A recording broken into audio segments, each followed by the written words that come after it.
Up first, I think Blake Snell declines his player option and goes back onto the free agent market. It was a bit of a surprise when Snell's name was coming up on the rumor mill before the deadline, considering the Giants had a big offseason. They gave Snell a lot of money, but then it was just as surprising when they didn't trade Snell, considering the other moves they made. They traded away Jorge Soler to the Braves and Alex Cobb to the Guardians to dump some salary, and teams were looking for starting pitching. So, yeah, a bit of a surprise when he ended up staying, but I think his contract ended up being the reason. He had a bad first half. He's owed a lot more money for the rest of this year and has a player option for next year. I also think that complicated some things as well. But you got to think from Snell's point of view. Sure, had the bad first half, but this second half so far has been tremendous. If we take a look at the numbers here with Snell, in the first half of this year, he had a 6.31 ERA over 35 and 2/3 innings pitched. And so far in the second half, through 21 innings, has an ERA of 0.86, including that no-hitter that he just threw. And yeah, that's definitely going to erase some of those thoughts that Snell can't pitch deep into games because, well, he just threw a no-hitter, so that's not bad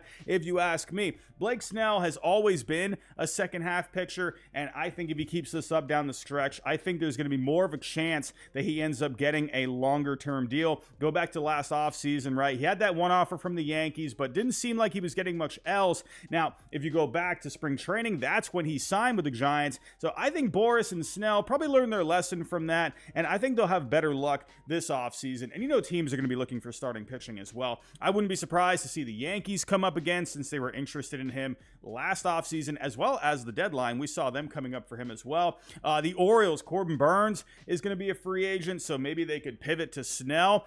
You got teams like the Dodgers, of course. They're always in on free agents out there. They got the money. I wouldn't be surprised to see the Padres maybe get in on things a little bit. The Astros, they showed interest in him in last offseason. We'll see. I mean, they could use some more pitching in there as well. If they want to stay competitive next year, we'll see. But in the end, I think Blake Snell, I think he opts out of this contract, and I think he ends up getting a new contract and probably with a different team this coming offseason. Up next, I think the Orioles replace Corbin Burns with Garrett Crochet. Another name we all thought was going to be on the move at the deadline was Garrett Crochet, having a breakout year on a bad White Sox team, but in the end, ended up staying put in Chicago. Now, it came out a little bit before the deadline that there could be, a bit of an innings limit with him, so maybe teams could use him as a reliever down the stretch and in the postseason, but his side came out and said, no, we want to stay on a starter's routine that's best for his health. After getting Tommy John not too long ago, you can't really blame him for that. And there was also the fact that if you wanted him to pitch in the postseason, he was going to require a contract extension. So combine those factors along with the fact that Chris Getz was probably asking for the moon. He ended up staying put, and my guess, teams thought, you know what, let's just come back to this in the offseason now that he has a full season under his belt and they can just use him as a starter without any restrictions for the next couple of years. So I think a team that makes a lot of sense and could have made sense at the deadline this year are the Orioles. And Corbin Burns is going to be a free agent after this year. Corbin Burns having a great season, showing why he is easily one of the best pitchers in baseball. He's going to get himself a fat contract in the offseason, and I don't know if the Orioles are going to play ball, especially when other teams jump into the mix, but I could see the Orioles pivoting and using another strength that they have, and that's prospects. They could easily get a deal done with the White Sox. You probably wouldn't even have to do a deal with Jackson Holliday or Kobe Mayo. Both those players just came up. You could use someone like a Sammy Basayo. You got Enrique Bradfield Jr., Dylan Beavers. The Orioles could definitely get something done for Crochet. He'll be under control for a couple more years. He's going to be a lot cheaper than Corbin Burns. And next year, your rotation would look pretty good. You would have Garrett Crochet. You would have Zach Eflin, Trevor Rogers, Grayson Rodriguez. That would be a big lift for the next couple of years, especially when you also have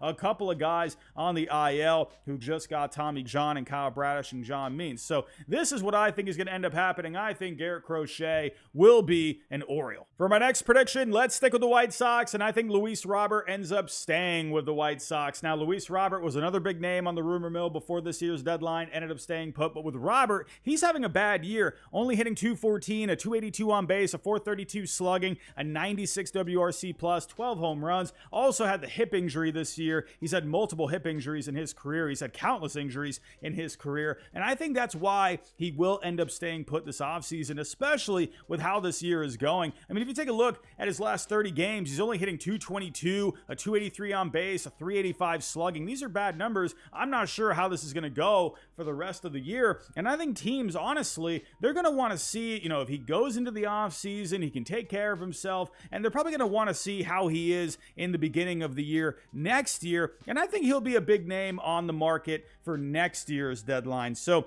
in the end, I think just combined with the injuries, the bad year that he's having, I don't know if teams are going to want to take a chance on him. I think they want to see him prove himself both on the field as well as staying on the field. I think he'll end up getting moved at next year's deadline. Up next, let's stick with the bats, and I think Juan Soto ends up re-signing with the Yankees. Juan Soto's having the best year of his career. He's hitting .310, has a .437 on base, a .598 slugging, a 190 WRC plus, already has a 7.0 Fangraph wins above replacement. That's the highest of his career so far, and it's only the beginning of August. My goodness, he's having a monster year with Aaron Judge in the lineup. However, the Yankees, they've had their ups and downs lately. He even came out and said, hey, it takes more than two to win a World Series championship, but the Yankees made a move recently, a bit of a lightning rod move that's already paying off big time, and that's Jazz Chisholm. Now, Jazz Chisholm, we all know, yes, he's a lightning rod, but he is really helping out this lineup. He has brought some speed. He has brought a different dynamic into this lineup. He has helped extend that lineup, helped take pressure off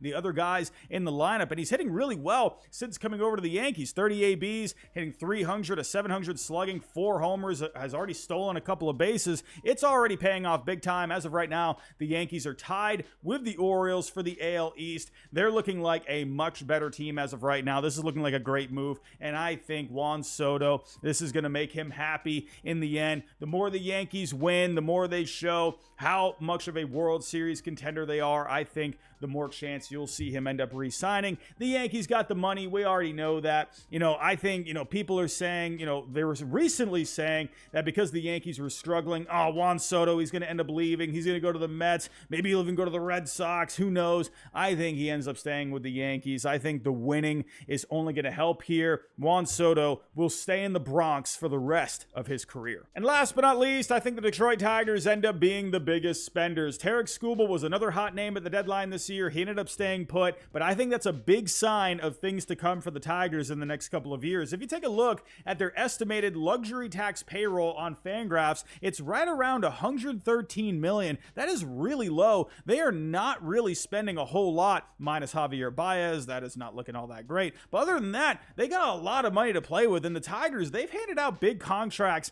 in the past. I think they're going to make some moves this offseason. I think it needs to start with the offense. They're only 25th in offense on the year, and one guy I think we all need to pay attention to is Spencer Torkelson. I would not be surprised at all if he ends up getting moved in a change of scenery kind of a move, maybe go elsewhere, see if he can get his career back on track. And I think they look towards the free agent market to upgrade the corners of their infield, either at first base, someone like Pete Alonso having a great year, already has 23 home runs, a 124 WRC plus. I could definitely see them going after him to replace Torkelson at first. And then you got someone like Alex Bregman. They got Gio Urshela at third base right now, but Bregman, he's having himself a pretty solid year, has a good track record, has the relationship with AJ Hinch. I would not be surprised at all to see Alex Bregman go there. Maybe even a corner outfielder, someone like a Tyler O'Neill, who's having himself a bounce back year, has a 141 WRC plus with 22 home runs with my Red Sox this year. Would not be surprised at all to see the Tigers add some big bats. I wouldn't even be surprised at all to see them add some starting pitching. You got Corbin Burns